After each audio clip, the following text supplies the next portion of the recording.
Hello, I'm Tim Krul. Welcome to Norwich City Central. Hello everybody, it's Lewis, Norwich City Central. Hope you're all doing well and welcome back to the Norwich City Central podcast. Welcome to another episode of the Game Changer series.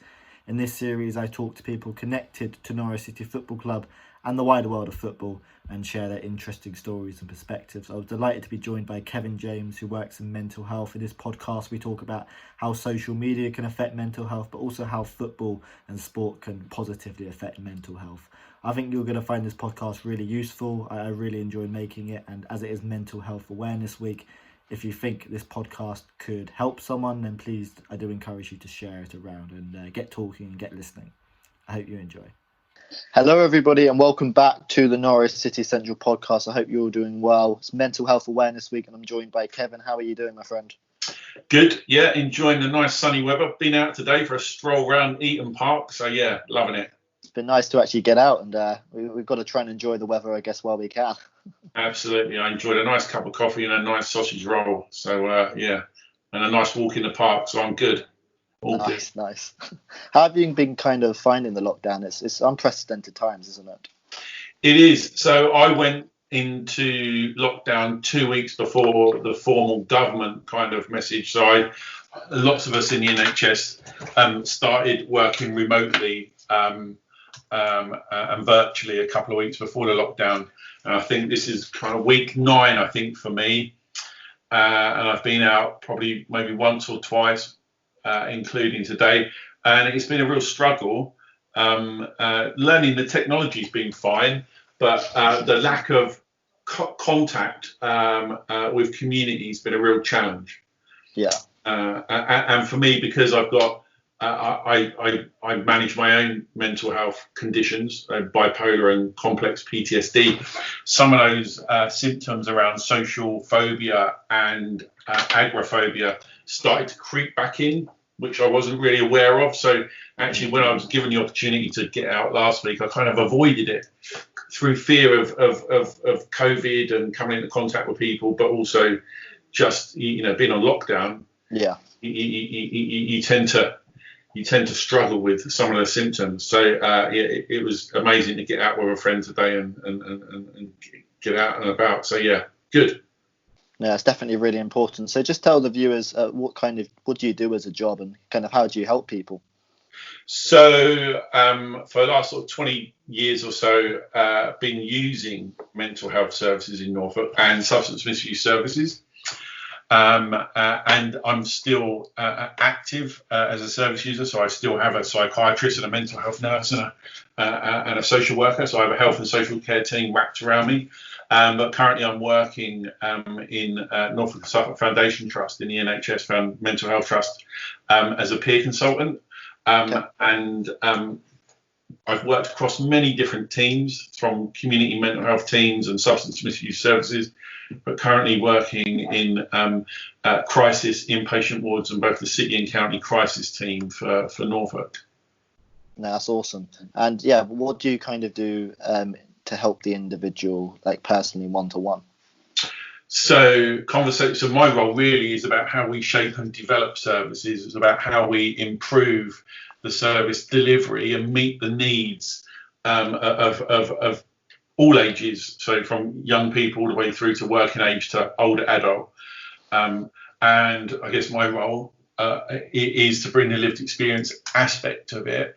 And work alongside other professionals to get them thinking about more recovery-focused ways of working with people, thinking about community assets, thinking about other things that keep people well and stable in their communities other than medication and inpatient wards. It's about the wider context, about how we don't medicalize people, how we don't turn people into patients, how we look at people in a much more rounded way and help people to identify themselves as not being defined by their diagnosis.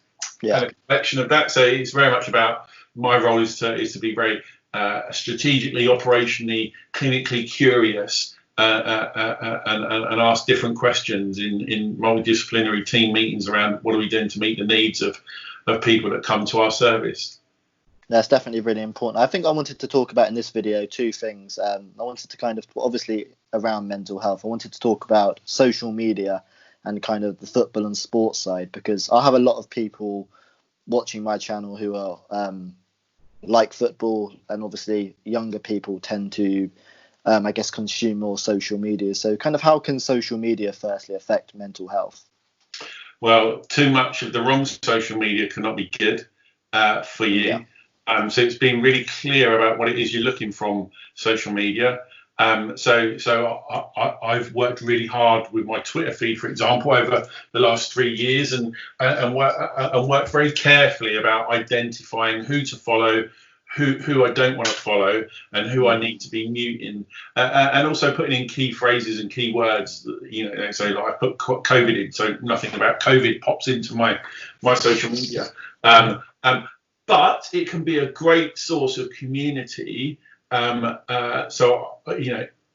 of the people that I'm hooked up with on social media either use mental health services, or they work in mental health services, or there's something to do with football. My social media is based around my likes, not my dislikes.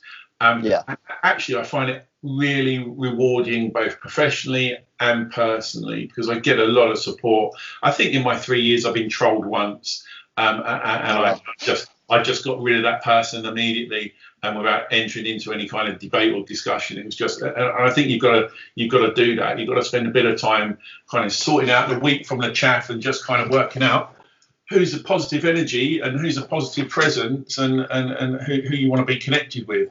I'm recommending to lots of people that I work with and support to stay away from a lot of the news feeds at the moment, because in this time of real challenge, what we need is transparency in how media report, and I don't think we're getting that. If you're going to be sitting on your sofa in your PJs, eating snacks all day, watching the news feed channels, then it's not going to end well. So stay away from that kind of stuff. Yeah, definitely. So would you say it's definitely about kind of taking responsibility and ownership over your social media? So, for instance, realizing what sources can be negative to your life and what sources can be positive, and following the positive sources. It's kind of about having that responsibility and ownership over your own social media, would you say? Absolutely. You've got to take responsibility. And you've got to be responsible for what you put out there as well. Be putting out positive messages. If you're doing things that are positive, tweet pictures, messages, all of that stuff, build people up. Really get behind people and build them up, and praise them for what they're doing that's good, and support people that may be a bit struggling a bit, and just reach out to them, really. I think what people are really struggling with at the moment is a sense of purpose and identity in their lives. And one of the things that I'm missing is community, and one of the big things I'm missing is football, because with football comes community. With the football comes distraction, comes all sorts of positives. Some people might argue, is it good for your mental health being a Norwich City football fan with Norwich City? And I'd argue, yes, it is good for your mental health, because it keeps you busy, keeps you engaged, and there's always a story and a debate to be had. But yeah, you've got to take responsibility. Absolutely. No, it's certainly like a roller coaster ride, isn't it? Supporting Norwich City at times. But yeah, and I think with social media as well, you were touching upon earlier about a lot of news sources, and the news genuinely is quite negative. And I think when you get particularly obsessed with the news, that's when it can become a real problem for you. But then there's also, amazing news stories like Captain Tom, who obviously that went all around the news. So I think it's about, as you say, spreading positive messages and really kind of home in on those positive messages. If you think about the call out that went from government saying we need people to volunteer for our NHS responder voluntary service that helps people with shopping and getting their medication and all of that stuff, gives you a phone call. Overnight, they asked for sort of 200,000. Overnight, it went way over that. And in about 3 or 4 days, it was $750,000. why are we not focusing on what good is happening in our communities, what good things are happening, like Captain Tom, and the fact that we are pulling together as a nation and really, together collectively trying to support each other and just be the best that we can be. And the message around Mental Health Awareness Week this week is about being kind to people, and it's really difficult to practice self-care as an individual, and also be be mindful of some of those challenges. So just being kind to yourself can be a bit difficult at times, and showing compassion and empathy for what you are doing, and I think it's really important as well in this time that people have structure in their day, and that's really important that you and keeping a list of things that are good or going well is really good, and writing down some of the negatives is really important as well. But the practicing self-care aspect to this, because there's such an element of uncertainty about when the social and physical distancing is going to end, and just be mindful of all of that stuff. I was going to say some other ways to kind of improve your mental well-being. You're speaking about self-care, things like diet and sleep. Can that be really important for someone to improve their mental well-being? Absolutely. And so many people who struggle with their mental health also struggle with their physical health. So, the correlation, we've all got a brain, so therefore we've got mental health. So, it just depends whether that mental health is positive or whether you're struggling with it. Drink plenty of water, stay hydrated. If you're dehydrated, you're going to experience muscle pain, you're going to experience headaches. It's going to make you depressed. It helps you to sleep.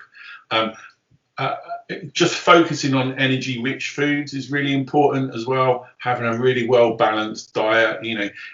I know there's lots of people who are doing lots of home baking and all of that stuff at the moment, and that's great. But if you're sitting at home eating a batch of brownies every day, that's not going to help you. So you've got to be, you are what you eat. It's the old cliche of your body's an engine, it's a machine. What you put in it, is how you're going to be responding and feeling, both emotionally and physically and mentally. So a good balanced diet, something that's rich in protein, and fibre. And if you are able to get out, great. To do a bit of exercise, riding a push bike and stuff. If you're not, and you are being shielded, then it's about looking at other ways that can help you. So Active Norfolk have a good website, and they've got some really good resources on there for people who struggle with physical exercise. So Norfolk and Waveney Mind have some really good resources on their website as well. The diet bit, the staying hydrated. I'm making sure I put some time aside during my day for periods of rest and relaxation. I like watching comedy. So if you like comedy and comedy channels, watch some of that every day, because that lifts your spirit. Really good for your mental health. There's lots of things that we can be doing. You got a favorite comedy series, mate? I really like. I'm a bit old school, so I like Only Fools and Horses, because it's just timeless classics. I think 40 Towers is one of my favourites. It's so good. It's outstanding. So there's loads of good stuff out there. Peep Show I like, which is really good. I was watching Larry David has got a comedy series. The guy who co-wrote Seinfeld. So I like a lot of his stuff, and Ricky Gervais kind of does something similar around that kind of cringe comedy. I really enjoy that. So there's loads of stuff out there. Yeah, definitely. We was talking about rhythm earlier and structure, and how obviously with Corona, people perhaps could lose perhaps a bit of structure and a bit of rhythm in their lives, and particularly some people now, if they have to stay at home and have to isolate, they might use that kind of, as you say, community, being social. What kind of ways to combat this if you are kind of stuck at home, to kind of lift yourself up and become more social? Because it can be very hard if you have to obviously self-isolate at home. it can be really difficult. Absolutely. So the structure and setting a schedule for the day is really important. So before you go to bed, write down a list of things that you want to achieve the next day. Some of the things that you've struggled with, to kind of empty your mind in preparation for getting a good night's sleep. Leave your phone downstairs and switch it off. If you're able to do that, that's a good thing to do because you're not waking up and checking stuff. The structure bit is really important, building in periods of time if you're working from home, building times of period of rest and relaxation is really important. Yeah. The structure bit, to try and learn something new, a new skill, a new hobby, whatever it might be. There's lots of things that you can do, to stay active at home, and reach out to people that you've not spoken to for a while. Kind of Definitely. Write down 5 people that you haven't spoken to in a while that you got a good positive relationship with, and just reach out to them and say, hey, how you doing? Because the message that we really want to promote in respect of Mental Health Awareness Week is that it's okay not to be okay. Yeah. And with the structure, it's about setting realistic, achievable goals.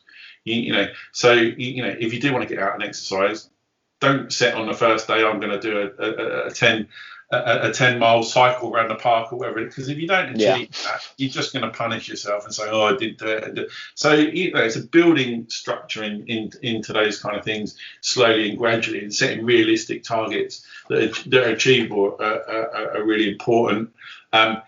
What time, make sure you go to bed roughly at the same time. Make sure you get up in the mornings roughly at the same time. Make sure you get a shower and you get your breakfast. The routine aspect is so important. Definitely. Plays such an important part in maintaining a good level of mental wellness and emotional well-being. But it's also okay just to kick back and switch your phone off and not ping any emails to anybody. It's okay to be, just to be in your own company.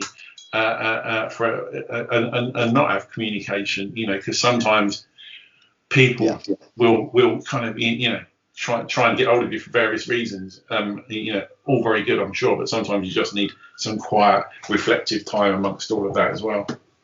You touched on something really good there. I think with learning a new skill. Just how important can that be? Because I guess it can give you, if it's learning a new skill, which, as you say, is specific and kind of measurable, and something which obviously if you don't achieve first time, you're going to get frustrated by. Just how important can learning a new skill be in mental health? Cognitively, it's really good. Keeping your brain active is really good. It keeps you distracted from negative thoughts and feelings. That's really good. A lot of people at the moment are trying to give up smoking because aspects to COVID are related to people who struggle with breathing and respiratory illnesses like asthma and stuff. So keeping your hands active and learning new skills is really good for so many different reasons. I like gaming, but I like old school gaming. I'm like Doom and Pac-Man and all that stuff. Oh wow, yeah. So I'm rediscovering some of the old school games that I used to play years ago that I've had tucked away. And just make sure you switch up to different things. So don't get samey with your schedules. Be really innovative and creative in respect of this day I'm going to do this day I'm going to do that, and switch it up a bit. But yeah, the benefit to your mind cognitively is so powerful. Yeah, definitely. And moving on to kind of football and sport, what are the positive effects kind of football and sport can have for your mental health and your emotional well-being? So for me personally, sort of about 10 years ago, when I moved into Norwich, I've been in Norfolk for a good 20 years, but I was really unwell with the bipolar and also the complex PTSD. So social phobia and agoraphobia were really, really present in my life. So I wasn't letting anybody into my home, but I also wasn't going out into my community through fear and anxiety and fear of open spaces. The relevance I'm making here is that I went from that scenario to being having a couple of season tickets for Norwich City. So I started gradually getting back into football, and now I share a space with 27,000 other people on a Yeah. good day in Norwich City, and that football provides me with so many positives. You know, it keeps me distracted. One of the things that people get really hooked up about in respect to social phobia of being in social environments is the conversations that can happen around, so what do you do for a job, or, you know, where do you live? And a lot of people, not everybody, but some people who have severe and enduring mental health problems are in receipt of benefits and all of that kind of stuff.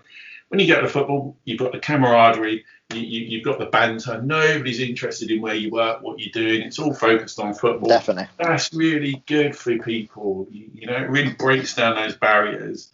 And it's so that really helped. And also I had a really interesting conversation with Darren Eady about football and mental health. And when he woke up from a football injury, from an operation, was told that he wasn't going to be playing football again. That was the catalyst for him going on to experience mental health difficulties. And the flip side of that was me rediscovering football was the catalyst for me being able to work on my recovery and get much more stronger and manage a lot of that stuff. So, you know, it's just great for that, the distraction, you know, and for sort of like, you know, 9 months to a year or so, you're socially included, aren't you? Because you're going home or away. You've always got something to focus on. There's always a conversation. There's always a debate. Being a Norwich City football fan, isn't there? There's always a conversation to be had, whether it's about the manager, whether it's about finances, whether it's about, you know, transfer windows and do we have money? And you know, I just think if we were in the top 5 teams of the Premiership, what a boring place to be, because you just don't have the same drama. All right, yeah, you got the drama about Champions League, but you know, and so many people that I work with and that I connect with through social media, who support the big teams, are saying that they've never been so entertained by a bottom, potentially relegated team. You know, we've been playing some outstanding football. So, you know, the benefits of sport, not just football, to a person's mental health and well-being are infinite. There's lots of guys that play 5-side football in Norwich. I can't remember the name of the scheme, but along the sidelines, you've got various different agencies that can help and support men with their mental health whilst they're coming together and playing football. You know, and it's that bit about we really need to normalise the conversation in respect of mental health and move it away from this kind of taboo, shameful subject that nobody wants to talk about. You know, it's great that we've got the Royals and we've got footballers and that we've got other media personalities raising awareness. But what we need in the NHS and in the voluntary and third sector when it comes to mental health is we need more money. We need the same amount of money coming into our health system for mental health and substance misuse that you get in other hospitals that carry out physical health, you know, operations like the NNN, for example. That's what we don't have. We don't have parity of esteem, and that's what we really need people to be helping us with in those conversations. So great that we keep raising awareness, but what we really need is additional conversations about how are we gonna, you know, really invest. And hopefully, I think off the back of this terrible price that's being paid with all the lives that are being lost through COVID, is that the government is finally seeing the lack of it. You know, they're starting to recognise that they've not invested as much as they could and should have done in mental health services and by giving nurses a pay rise and all of that other stuff. You know, people with severe and enduring mental health problems with certain illnesses like schizophrenia and bipolar, for example, who take mood stabilising medication because they have quite complex comorbid conditions. So comorbidity, what I mean by that is a mental health problem alongside a physical health problem, which could be like diabetes or asthma or something. The mortality rate is those guys will lose their lives 10, 15, 20 years younger than other people in society because of associated diseases and illnesses that go along with mental health. So the part that sport has to play in that, in getting people active and moving and socially included and in community, is amazing. A trade. It's an amazing payoff for what sport can do for people. It really is. But yeah, I particularly remember the Olympics of 2012 and just how the country was brought together by that was so useful. But yeah, I've had a few people, I've got a few people say who they don't quite get football. But as you raised earlier, it's that sense of community. It's that sense of no matter what your background, how you're doing, you've all come together. In Norwich's case, 27,000 people all for that one thing.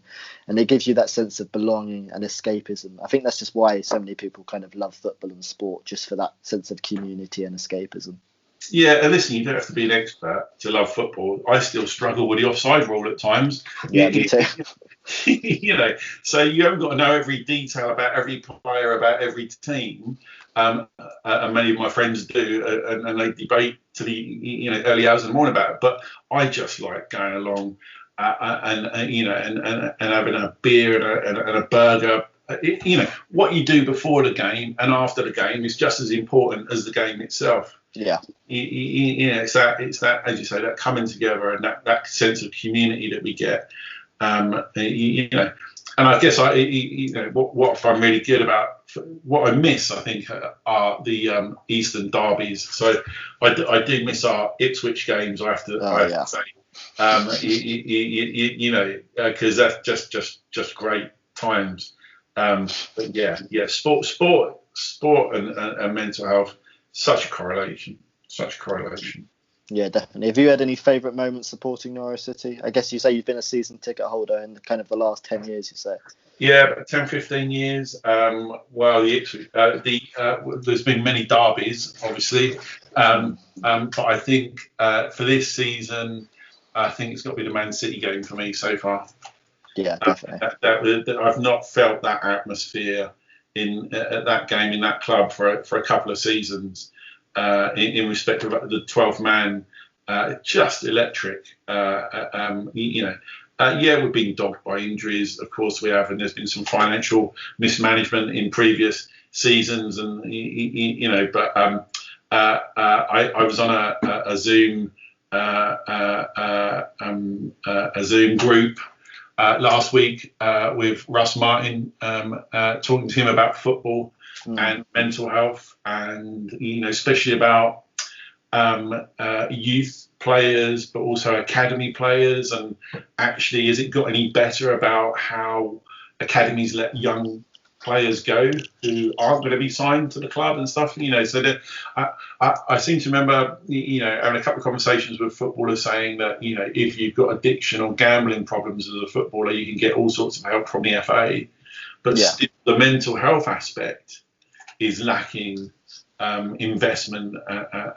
a focus on from the Football Association and others. So there's it's not just community and society that needs more investment. I think sports in general needs to do more to support their players around their own mental health challenges. That's for sure. Yeah, definitely, because it's all about raising awareness, but then the next step, and as you say, the most important step, is then actually financially backing it and putting more money into it. In other countries, has it shown to work, like a lot more investment in mental health, improving people's well-being and things of that nature? I think it's a struggle globally. I don't think anybody's got it particularly right. Interestingly, off the back of this COVID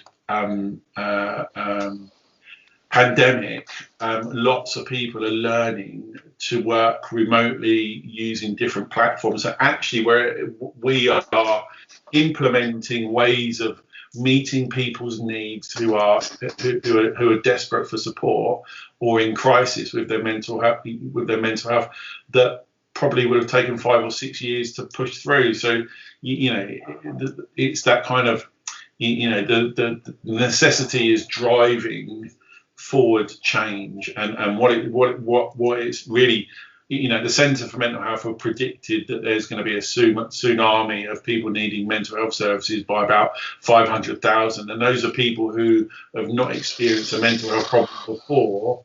Wow. who are not used to being shut away. Interestingly, a lot of people that I know who have severe and enduring mental health problems have been practicing social distancing and social isolation for many, many years as a symptom of their mental health condition. You know, but the suicide rates are higher than what they would normally be, and there is a lot of demand. But I think the NHS and others are responding in a really innovative, creative way in respect of. So Norfolk has the first response phone number, which is a 24/7 phone number for anybody in Suffolk, young, working age or old. You don't have to be known to services. It's for anybody that you can ring that number night or day and get help. And also the Norfolk and Waveney Wellbeing service do some really great webinars on managing anxiety, bereavement, and all sorts of stuff. So there's lots of, I know not everybody's online and not everyone is able to use technology, but there is so much more now in how we are trying to meet the needs of people than there was before. The conversation that I'm having with executives and at board level is how are we going to make sure that we keep all of this stuff in place moving forward? Because interestingly, one of the conversations that I was having with Chris Reeve was, I think I saw a Twitter poll that only 9% of society wants to revert back to how life was pre-COVID. Oh, wow. So, and there's emphasis on more investment in widening pathways and cycleways and public transport and all of that stuff. So, life is definitely not going to be the same again in many various ways. But my understanding from the club is that they're going to play out the remaining, I think it's 9 games behind closed doors and probably finish the FA Cup. I think for us as Norwich City fans, if the Championship doesn't play out, then I don't think we should be relegated. But if we do, that's what Stuart Webber said. Yeah, exactly that. And I think I don't really understand the thing about what's it called, clinical areas or something to do with some kind of clinical football ground. I'm probably not phrasing it correctly, but you've got a huge amount of staff supporting players. So even though it's being played behind closed doors, there's still a lot that's going to go into it. But I think for us, 9 games, if we got 6 wins, we'd be happy with that, wouldn't we? Yeah, definitely. It might. I think a lot of the big teams rely on the 12 man a lot. So I think a lot of the big clubs are going to struggle behind closed doors without fans there, frankly. But it's going to be interesting times. But listen, my season tickets are all bought and paid for next season. So whatever happens, we'll just keep going with it, won't we? Yeah, I think a good thing as well on social media is to block any Leeds fans as well. I think that's helped me a lot as well. Yeah, absolutely. Yeah. It's.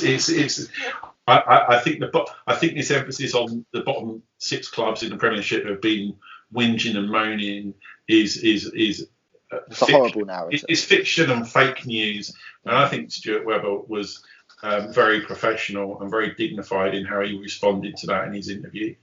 So I think we've got some good leadership in our club back from old execs and others that aren't with us anymore. I think they've gauged it really well, and let's just see where it takes us. Yeah, definitely. I 100% agree. A couple of questions finally. I would just say, if there is someone struggling with mental health, or if you think someone is struggling with mental health, what's kind of the best thing to do?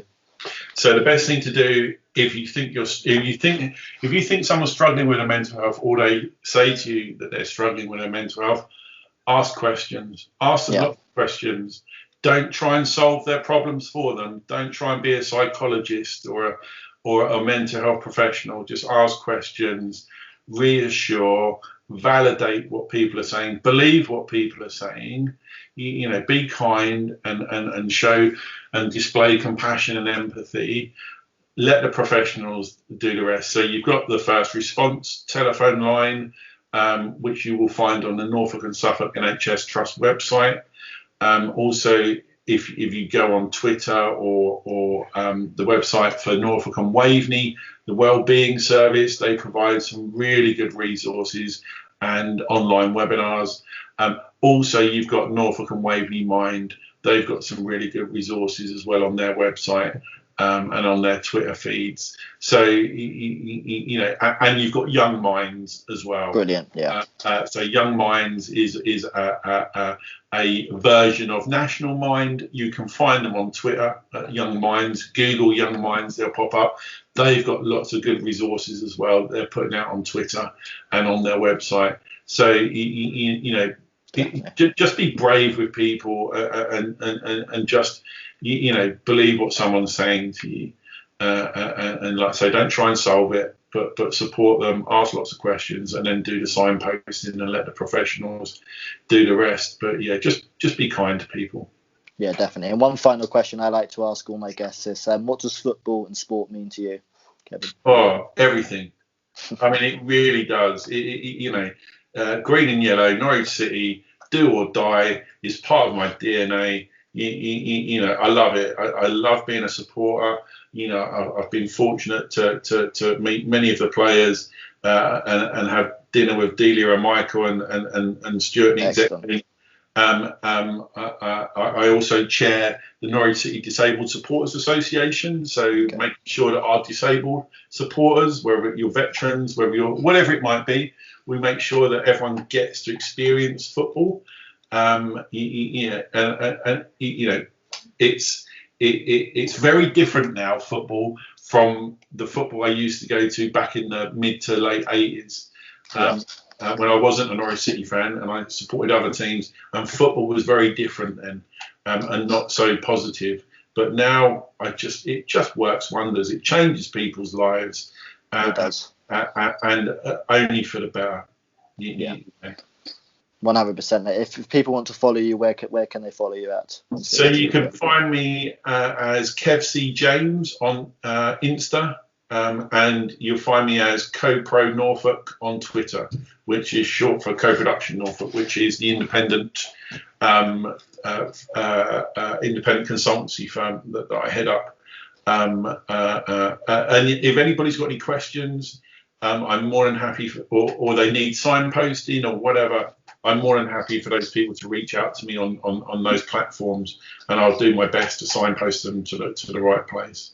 Brilliant, thank you. Yeah, I will leave your links in the description. If you did enjoy the podcast, please like, subscribe, and I'll see you later.